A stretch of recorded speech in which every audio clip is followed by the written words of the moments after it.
আমি ওই ব্যক্তিকে জান্নাতের আঙ্গিনায় একটা ঘরের গ্যারান্টি দেই যে ব্যক্তি তর্ক করার সময় নিজে হক এটা জেনেও সে তর্ক থামিয়ে দেয়। অনেক সময় হয় না, অনেকে পায়ে পাড়া দিয়ে ঝগড়া করতে আসে, এরকম আসলে নাই? আপনি চুপচাপ দেখবেন একটা বাজে কমেন্টস করতেছে, আবার কমেন্টের নিচে কমেন্ট, আবার গালি, হ্যাঁ আছে না এরকম? বিষ্ণু বলেন নিজে হক এটা জানার পরেও আর যাতে তর্ক না বাড়ে, যে তর্ক থামিয়ে দেয় জান্নাতের আঙ্গিনায়, তাকে আমি একটা ঘরের গ্যারান্টি দেই। ওবিবাইতিন ফি ওয়াসাতিল জান্নাতি লিমান তারাকাল কাযিবা ওয়া ইন কানা মাযিআন।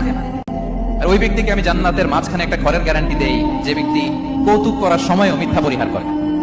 করতেছে কৌতুক, ফান করতেছে, আর ইজ কিডিং, পান করে, কৌতুক করে, কিন্তু কৌতুকের সময় সে মিথ্যা বলে না। এই স্বভাব যাদের, তাদেরকে আমি জান্নাতের মাঝ বরাবর একটা ঘরের গ্যারান্টি দেই। এরপর বিষ্ণু কি বলে দেখেন, তিনি বলেন ওবিবাইতিন ফি আ'লাল জান্নাতি লিমান হাসানা খুলুকাহু। আর জান্নাতের একেবারে হাইস্ট পিক অফ প্যারাডাইস, জান্নাতের সর্বোচ্চ স্তরে আমি একটা ঘর বা একটা বাসভবনের গ্যারান্টি আমি ওই ব্যক্তিকে জান্নাতের আঙ্গিনায় একটা ঘরের